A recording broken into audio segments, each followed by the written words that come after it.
what's the fueling requirement differences from a midweek session, a 60 to 90 minute session versus a 4-hour endurance session? Let's assume the 60 to 90 minute session has some amount of intervals in it that are at threshold or above. Okay, so 60 to 90 minutes is right at that area where we start to think about having to fuel during the effort.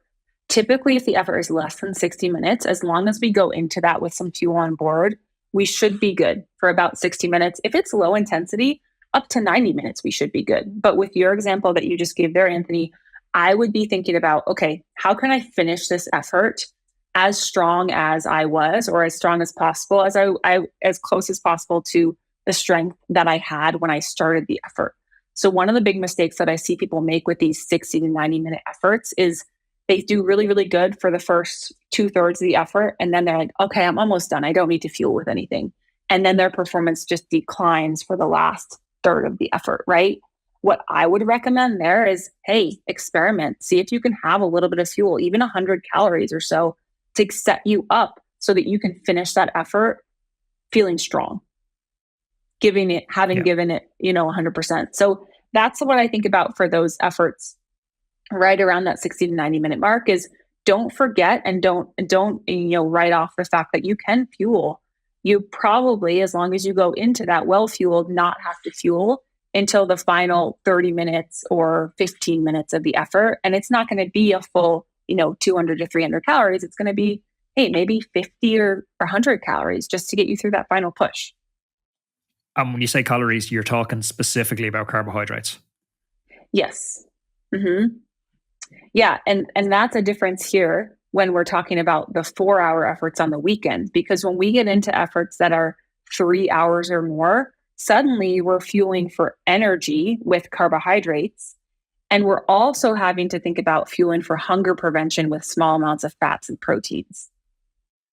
So what should I be eating on these rides then? The 4-hour endurance ride on a Saturday morning? So you should be eating mostly carbohydrates.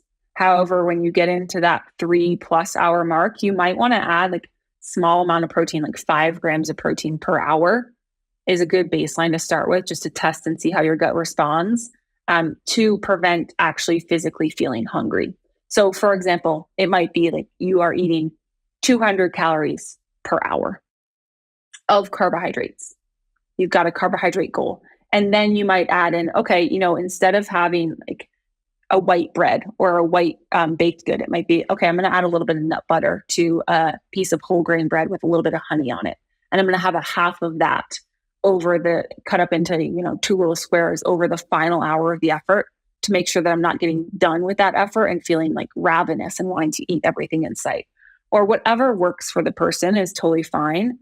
Some other options that I love is like a savory baked good that might have a little bit of protein in it. If it's got people love the like a pancake that's wrapped in a piece of sausage. Like if you're making that for breakfast, pack that up for the final hour of your effort so you can get something sweet and savory. So in these 4-hour endurance rides, so let's say it's a 10 a.m. start. I'm having breakfast at 9 a.m. and I'm rushing out the door. How early am I eating my carbohydrates? And then how many grams of carbohydrates am I taking per hour? So you're looking at, if you're having breakfast, if you're having a complete breakfast, say with that example that you had of the eggs, the sausage, and then let's add some carbohydrate to that with some toast. We want to have that about 2 to 2.5 hours before the effort starts. The reason for this is because I don't know if anyone's getting up that early. Well, that's the thing too, is that good consideration here.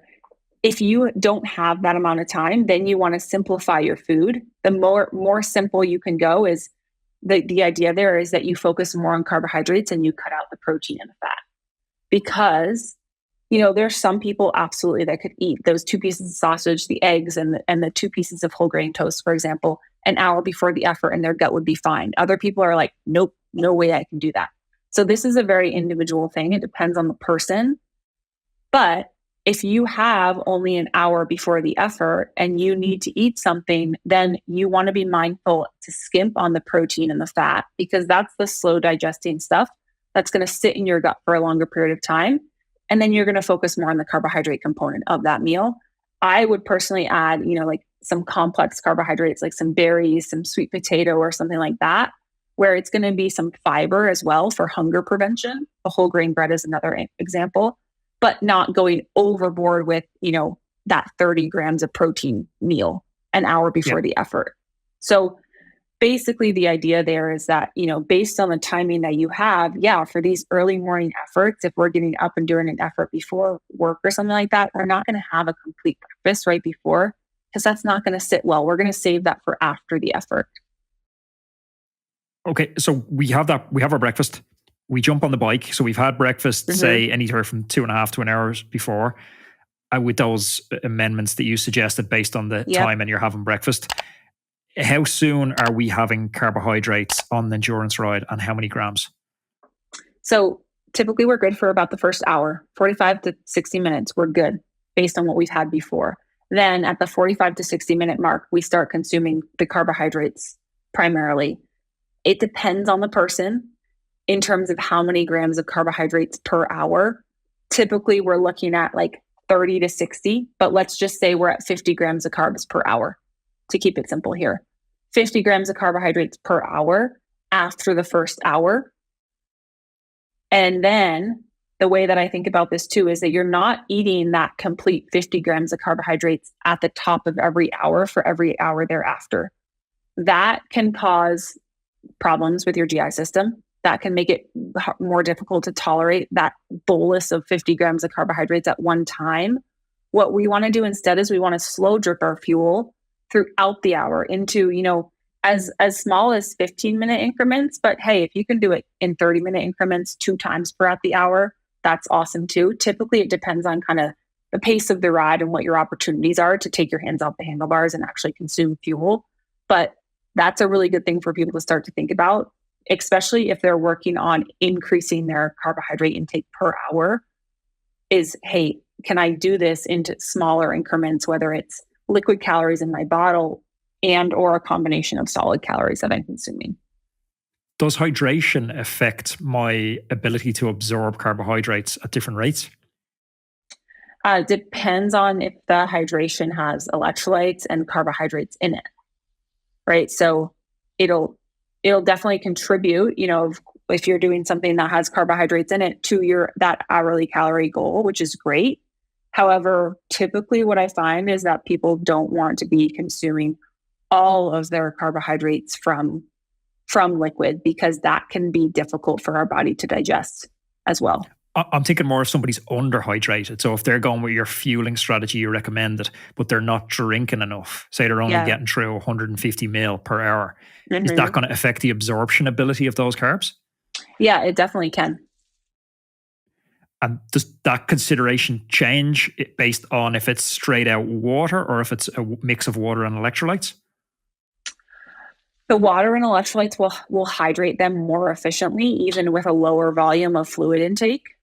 So if they're having a hard time getting in enough, enough of a volume of fluid every single hour, then I would say, okay, let's slowly build you up to, a baseline of, let's say, 500 ml per hour.